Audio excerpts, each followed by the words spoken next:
Hai, kembali lagi ya bersama Pak Syafda, masih di kelas 3 semester 1 tentunya ya. Kayaknya kita masih membahas mengenai tema 3, benda di sekitarku. Kali ini kita masuk ke subtema 4, yaitu keajaiban perubahan di sekitarku. Kita mulai dari tentunya pembelajaran 1 ya. Siap untuk belajar? Let's go! Sebelum kita belajar, anak-anak Bapak, ada baiknya kita mengetahui terlebih dahulu apa kegiatan pembelajaran dan kemampuan yang akan dikembangkan pada pembelajaran kali ini. Kegiatan pembelajarannya adalah membaca dan menjawab pertanyaan dari wacana, kemudian membuat cerita bergambar, mengerjakan soal konversi waktu, mengamati gambar langkah melipat baju, dan mempraktikkannya. Sedangkan kemampuan yang dikembangkan pada bagian keterampilan yaitu membuat cerita bergambar, mengkonversi waktu, serta melipat pakaian. Dan pada bagian pengetahuannya yaitu mengidentifikasi informasi perubahan wujud, mengidentifikasi teknik melipat kain, serta mengenal konversi satuan waktu. Oke, kita mulai. Ayo membaca. Silakan anak-anak Bapak buka buku temanya, yaitu wacana yang berjudul Bertani Garam. Nah, berikut bacaannya. Garam dihasilkan dari air laut. Di pinggir pantai, petani garam membuat ladang garam. Ladang garam ini berbentuk tampak-tampak untuk menampung air laut. Ladang garam terbentang luas di pantai yang tidak memiliki banyak sungai. Contohnya di pantai utara Pulau Jawa, Madura, Sumatera, Sulawesi, dan pantai-pantai di daerah Nusa Tenggara. Bagaimana proses menghasilkan garam?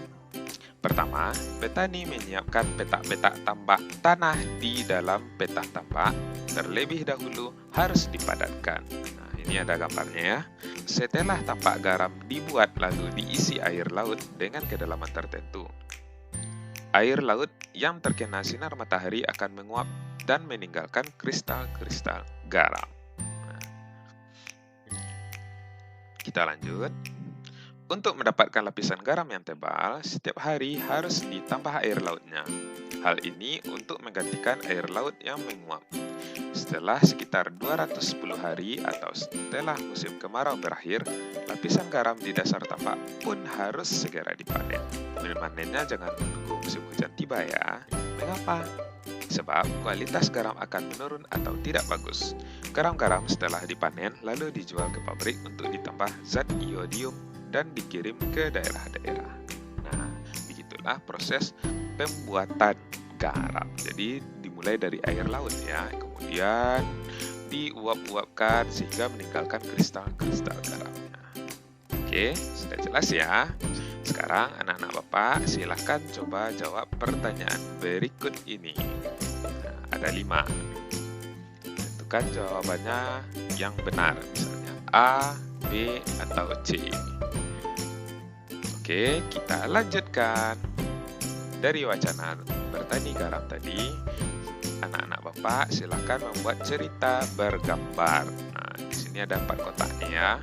Proses pembuatan garam tadi. Silakan dibuatkan gambarnya, kemudian dituliskan keterangannya di bagian bawah. Oke, lanjut. Ternyata untuk mengisi satu petak tambak tadi membutuhkan waktu 2 jam. Nah, kira-kira 2 jam itu berapa menit ya? Untuk anak-anak Bapak ketahui, ini pembelajarannya adalah mengenai satuan waktu. Itu 1 jam itu sama dengan 60 menit. Jadi, kalau 2 jam berapa menit ya? Nah, 2 jam sama dengan 2 dikali 60 karena yang dimintanya menit. Jadi satuan jam kita ubah menjadi kali 60. Maka 2 kali 60 sama dengan 120 menit. Nah, ini ya jawabannya.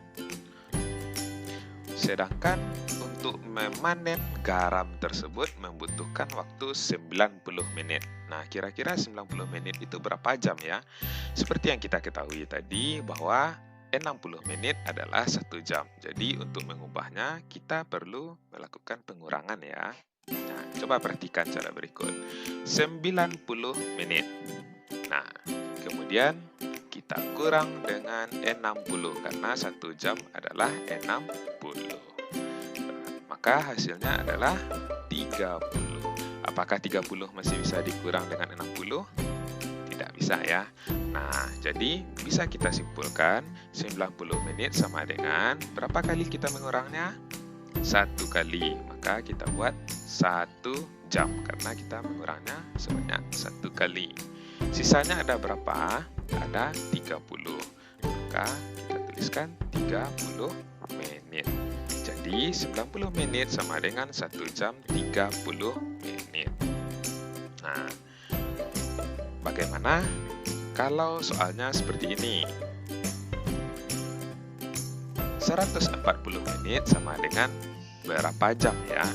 Nah, sama dengan yang tadi, kita kurang terus dengan 60 sampai tidak bisa lagi dikurang atau habis. Kita coba ya, 140 dikurang dengan 60. Maka hasilnya 80. Ya.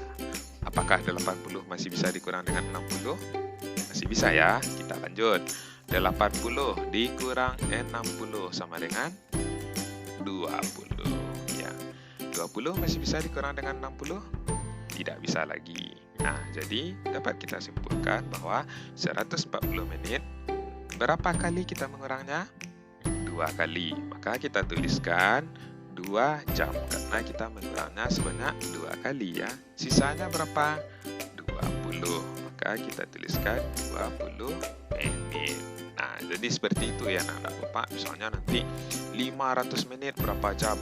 Anak-anak Bapak silakan kurang terus dengan 60 sampai ada sisanya yang tidak bisa dikurang lagi dengan 60 atau sampai 0. Nah, berapa kali kita menguranginya itu kita jadikan jam, sedangkan sisanya itu kita jadikan menit. Oke, gampang kan? Kita cobakan, lanjut. Sekarang garam-garam tadi akan dibawa ke pabrik. Ternyata membutuhkan waktu 1 jam 20 menit. Nah, berapa menitkah 1 jam 20 menit ini? Kita ubah dulu ya. Kita turunkan dulu soalnya. 1 jam 20 menit. Untuk angka satunya kita langsung turunkan saja. Sedangkan jamnya ini kita ubah ke menit. Karena yang diminta pada pertanyaan itu jawabannya dalam bentuk menit. Maka seperti yang kita ketahui, 1 jam adalah 60 menit. Ya, jadi 1 kali 60. Sedangkan 20 karena sudah menggunakan satuan menit, langsung kita turunkan saja. Jadi hasilnya 1 kali 60 berapa? 60 ditambah dengan 20. Hasilnya adalah 80 menit. Jadi 1 jam 20 menit sama dengan 80 menit. Oke. Masih bingung? Kita cobakan lagi satu contoh lagi ya. Nah, bagaimana jika waktu yang dibutuhkan untuk mengantar garam ke pabrik itu selama 3 jam 10 menit? Oke, kita turunkan ya seperti tadi. 3 jam 10 menit. Angka 3-nya langsung kita turunkan saja. Nah, kemudian jamnya kita ubah ke menit. Jadi, kali 60. Kita lanjut. Karena 10 menit sudah menggunakan satuan yang sama dengan yang diminta pada soal, maka kita langsung turunkan saja. Nah, sekarang kita kalikan 3 kali 60 sama dengan 180. Sudah menit ya, 180 ini. Maka kita tinggal tambahkan saja dengan 10. Hasilnya adalah 190 menit. Jadi, 3 jam 10 menit sama dengan 190 menit. Gampang kan? Agar lebih mengertinya, anak-anak Bapak silakan melakukan latihan. Kerjakan yang terdapat pada buku siswa halaman 181 dan 182.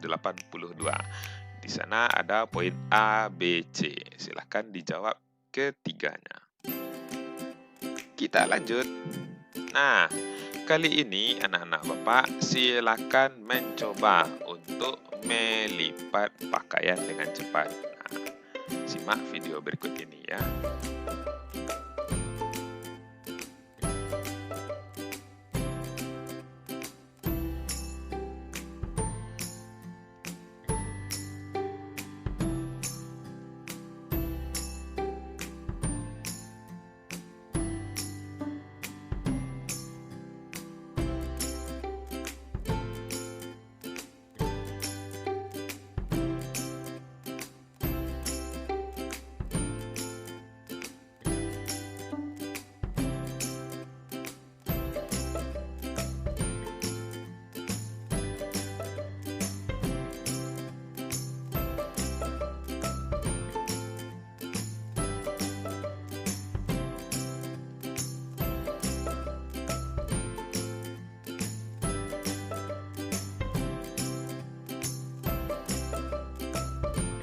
Oke, sudah disimakkan videonya.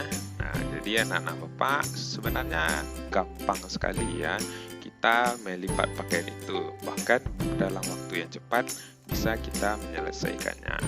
Nah, silakan anak-anak Bapak praktekkan di rumah agar lebih mahir dan tentu ujungnya ya bisa membantu pekerjaan orang tua di rumah ya, atau setidaknya melipat pakaiannya sendiri agar lebih mandiri tentunya. Oke, jangan lupa untuk melakukan kegiatan bersama orang tua, yaitu orang tua dapat membantu siswa berlatih melipat pakaian di rumah. Terima kasih sudah belajar bersama Pak Syafda. Sampai bertemu lagi pada pembelajaran berikutnya. Dadah!